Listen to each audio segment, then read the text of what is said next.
नमस्कार, शीतल की कहानियों में आज फिर आपका स्वागत है। आज की कहानी का नाम है रिश्तों के बंधन। अजी सुनते हो, तुम्हारी अम्मा आज फिर से बाबूजी के नाम की रट लगाए हुए है।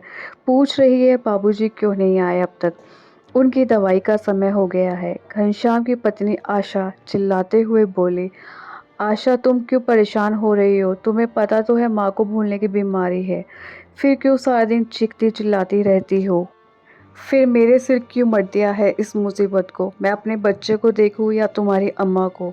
मैं तो परेशान आ गई हूँ। दरअसल 6 महीने पहले तक घनश्याम के अम्मा बाबूजी अपने गांव में रहते थे। घनश्याम की पत्नी आशा को न तो अम्मा बाबूजी के साथ रहना पसंद था, न ही गांव की मेहनत भरी जिंदगी। सो दोनों बेटा बहू उनसे अलग शहर में रहते थे। और अब अलग रहने के बाद तो घनश्याम को भी अम्मा बाबूजी से खासा लगाव न रह गया था। ही रहकर बाबूजी खेती किया करते थे और अम्मा भी बाबूजी के साथ उनके काम में हाथ बटाया करती थी। इतना बुढ़ापा आने पर भी दोनों अपना काम खुद ही किया करते थे और अपनी ज़िंदगी से बहुत संतुष्ट थे। एक दिन बाबूजी रोजाना की तरह काम करने गए हुए थे। वहीं खेत में अचानक कहीं से सांप ने आकर काट लिया और उनकी जीवन लीला वहीं समाप्त हो गई। बेटा बहू 4 दिन रहकर चले गए। पति के यूं अचानक चले जाने का सदमा अम्मा बर्दाश्त नहीं कर पाई। अब अम्मा बिल्कुल अकेली रह गई और अकेलेपन से धीरे धीरे उनकी दिमागी हालत बिगड़ने लगी। पड़ोस के ही कुछ लोगों ने अम्मा के बेटे घनश्याम को फोन करके अम्मा के अकेलेपन के कारण बिगड़ती तबीयत के बारे में जानकारी दी। हालांकि घनश्याम की पत्नी आशा अम्मा को अपने पास रखने के पक्ष में बिल्कुल भी नहीं थी और उसने भी घनश्याम को साफ साफ मना कर दिया था अम्मा को शहर लेकर आने से।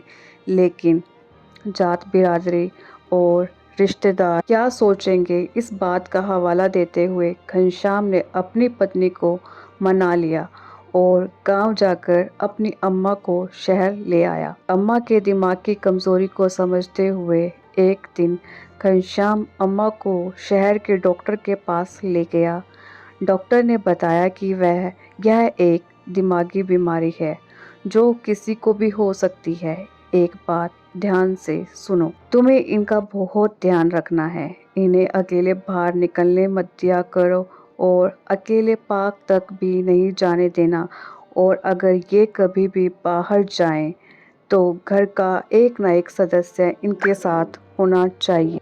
डॉक्टर की दी गई हिदायतें जब घनश्याम ने पत्नी को समझाई तो वह बोली, कुछ नहीं हुआ, वो सब सुनती है, सब समझती है, बस परेशान करने के नए नए बहाने ढूंढती है। माँ अपनी बहू बेटे के पास तो आ गई थी, पर बहू के कसेले स्वभाव के कारण यहाँ भी चैन से रहना संभव नहीं था। सबके बीच में रहकर भी अम्मा अकेली थी। बेटा सुबह सुबह अपनी दुकान पर चला जाता था और बहू आशा की तो आंखों में तो अम्मा सारा दिन खटकती रहती। आशा उसे ज्यादा भाव नहीं देती थी, बस 2 वक्त की रोटी देकर अपना पल्ला झाड़ लेती थी। बैठी बैठी अम्मा भूल जाती थी कि उसके पति का देहांत हो गया है और उसे ऐसा लगता जैसे बाबूजी अभी खेत से लौटेंगे और बोलेंगे, अरे भाग्यवान, आज तो बहुत थक गया हूँ, एक गिलास लस्सी पिला दे। बाबूजी अम्मा की दुनिया से तो चले गए, लेकिन अम्मा के दिमाग और दिल में बसे हुए मीठी यादों में खोई अम्मा एकदम से ठिठक कर बैठ गई जब उसकी बहू ने उसे हिलाकर कहा, अम्मा, ओ अम्मा, बैठे बैठे मोटी हो जाओगी, थोड़ा काम करती रहोगी तो हाथ पैर चलते रहें। अम्मा अपने आप को संभालते हुए उठ खड़ी हुई तो आशा ने उनके हाथ में झाड़ू थमा दी।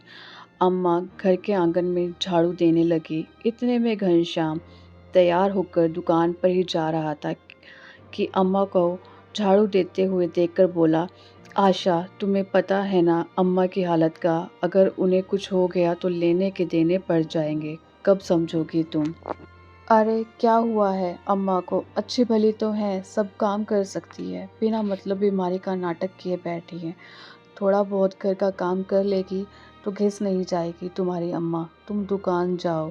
यहाँ मैं संभाल लूँगी, आशा रोब भरी आवाज़ में बोली। घनश्याम के दिल में अम्मा के लिए हमदर्दी साफ दिखाई दे रही थी, लेकिन पत्नी क्या कि उसकी बोलती बंद हो जाती थी। उस दिन के बाद से अम्मा रोज़ की साफ सफाई और दूसरे छोटे मोटे काम कर दिया करती थी। अब तो आशा भी अम्मा से घर का कोई ना कोई काम करवाती रहती थी। बहू के व्यवहार के कारण कभी कभी अम्मा बहुत उदास हो जाती थी। उसका अपने पोते के साथ खेलने का दिल करता था, लेकिन आशा अपने बेटे को उनके नज़दीक भी नहीं लगने देती थी। कभी उसे अपने पास बुलाने लगती तो अम्मा को घूरते हुए आशा अपने बेटे को उठाकर अंदर ले जाती। वह दूर से ही पोते को खेलते हुए देखती रहती और उसी में खुश हो जाती थी। एक दिन अम्मा का बाहर जाने का दिल हुआ। हालांकि अम्मा को घनश्याम ने समझा दिया था कि अम्मा तुम कहीं बाहर नहीं जाओगी, यदि कहीं जाना भी हो तो आशा से कह देना, वह ले जाएगी। लेकिन अम्मा आशा के व्यवहार से वैसे भी दुखी थी, सो आशा से यह कहकर कि थोड़ी देर के लिए बाहर चौखट पर बाहर बैठी हूँ, अम्मा दरवाजे के बाहर निकल गई। बाहर बैठे बैठे अम्मा भूल गई कि उसका घर कहाँ है। बेध्यानी में भटकती इधर उधर टहलने लगी, सोचने लगी कि अब वह घर कैसे पहुँचेगी। डर के मारे रोने लगी। आशा ने कोई खोज खबर ही न ली अम्मा की। शाम को जब घनश्याम घर पर आ रहा था तो देखा कुछ लोग एक औरत से पूछ रहे हैं, माँ जी आप कहाँ रहती हो, कुछ तो बताओ। पास जाकर देखा तो वह उसकी अम्मा ही थी। घनश्याम अम्मा को लेकर घर आ गया और डांटने लगा। जब मना किया था बाहर जाने से तो क्यों गई? आशा तुम तो देख सकती थी कि अम्मा की दिमागी हालत ठीक नहीं है, क्यों जाने दिया फिर अम्मा को बाहर? उधर आशा चिल्लाते हुए अपने कमरे से बाहर आई और बोली, खुद तो आप सारा दिन बाहर चले जाते हो और मेरे सर पर मुसीबत लाकर मर दी तुमने। सुनती कहाँ है वह मेरी? चिल्लाना है तो अपनी अम्मा पर चिल्लाओ, मुझ पर नहीं। बेटे बहू के बीच होने वाली लड़ाई के कारण खुद को जान अम्मा सहम कर रह गई। अपने बेटे बहू के घर आकर अम्मा की हालत और ज़्यादा खराब होती जा रही थी। अब तो अम्मा की भूलने की भी आदत के कारण आशा उन्हें कभी खाना भी नहीं देती थी, क्योंकि अम्मा को याद ही नहीं रहता था कि उसने खाया है या नहीं। आशा इस बात का फ़ायदा उठाती थी। आशा ने एक किट्टी पार्टी ज्वाइन की हुई थी। इस बार उसकी मेजबानी करने की बारी थी। सारी सखियां घर पर एकत्रित हुई तो उन्होंने सारा घर सर पर उठाकर धमा चौकड़ी मचा दी। फरमाइश हुई चाय पकोड़े की। आशा ने अम्मा को चाय पकोड़े बनाने के काम पर लगा दिया। बेचारी बीमार अम्मा उसके लिए फ्री की नौकरानी जो बन चुकी थी। जैसे तैसे अम्मा ने चाय और पकोड़े बनाकर मेज पर रख दिए। जैसे ही सबने खाना पीना शुरू किया, छी थू थू, ये क्या खाना बनाया है आशा तेरी सास ने, इसके लिए हमें घर पर बुलाया था। दरअसल अम्मा की दिमागी हालत खराब होने के कारण अम्मा ने चाय में चीनी की जगह नमक डाल दिया और पकौड़ों में नमक डालना ही भूल गई। बस फिर क्या था, आशा सारी सहेलियों के सामने ही अम्मा पर बरसना शुरू हो गई और खूब जली कटी बातें सुनाई। थोड़ी देर बीतने पर सारी सहेलियां नाक सिकोड़े घर चली गई। उधर देखा तो अम्मा अपने पोते के साथ लाड कर रही थी। एक काम ठीक से नहीं होता आपसे, सारी सहेलियों के सामने नाक कटवा दी आपने तो मेरी, बोलते हुए आशा अपने बेटे को खींचते हुए रसोई घर में चली गई। सामने देखा तो अम्मा ने गैस भी जलती हुई छोड़ दी थी। तेल धू धू करके जल रहा था और साथ में आशा का दिल भी। अब तो हद हो गई, कहते हुए आशा अपने कमरे में जाकर सोच विचार करने लगी।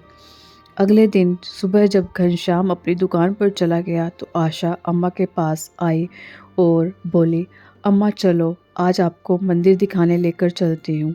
आप कब से मंदिर जाने की जिद कर रही थी ना। अम्मा खुशी खुशी तैयार हो गई। जब से इस घर में आई थी आज पहली बार इतनी खुश दिखाई दे रही थी, और होती भी क्यों ना, आखिर इतने दिनों के बाद अम्मा किसी मंदिर में जा रही थी। जुग जुग जियो बहू, भगवान तुम्हारा भला करे। बहू के साथ घर से निकलते हुए अम्मा उसे आशीर्वाद देते जा रही थी। शहर के दूसरे किनारे के एक मंदिर में पहुंचकर आशा वहीं अम्मा को एक कोने में बिठा दिया। अम्मा यहीं चौखट पर बैठ जाओ, मैं प्रसाद लेकर आती हूँ, तब तक यहीं पर रुकना। यह बोलकर आशा प्रसाद लेने चली गई, लेकिन सुबह से दोपहर हो गई, आशा लौटकर न आई। बेचारी अम्मा भूखी प्यासी वहीं बैठी रही। किसी ने प्रसाद दे दिया तो खा लिया। दोपहर को पुजारी ने देखा कि एक बूढ़ी औरत मंदिर की सीढ़ियों पर कब से बैठी है, तो उनसे पूछा, आप कौन हैं, कहाँ से आई है? और बेचारी अम्मा अपना नाम बताने में भी सक्षम नहीं थी। पुजारी ने थोड़ी देर इंतज़ार किया, लेकिन कोई ना आया, तो पुजारी ने लोकल न्यूज़ चैनल को फ़ोन लगाकर सूचना दे दी। थोड़ी ही देर हुई और न्यूज़ चैनल के रिपोर्टर मंदिर में पहुंच गए और साथ में स्वयं सेठी संगठन के कार्यकर्ता भी, जिन्हें न्यूज़ रिपोर्टर ने खबर कर दी थी। रिपोर्टर अम्मा से सवाल पूछते रहे, लेकिन वह बेटे के नाम के अलावा कुछ और बोल ही न पाई।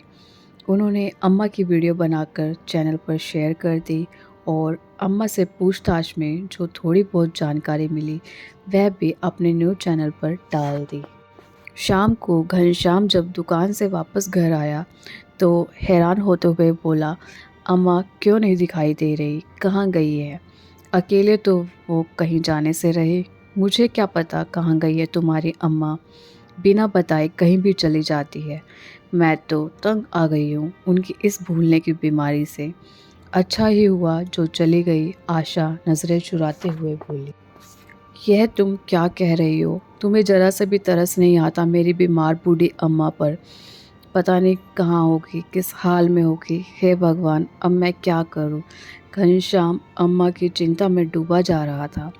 फिर अपने आप को संभालते हुए अम्मा को ढूंढने निकल पड़ा। अम्मा को भूखा प्यासा जान संगठन के सदस्य उनके लिए खाना और चाय लेकर आए। बेचारी भूख से तड़पती अम्मा खाने पर टूट पड़ी। उधर न्यूज़ चैनल पर अम्मा का वीडियो देखकर किसी ने आकर अम्मा के घर का पता दे दिया।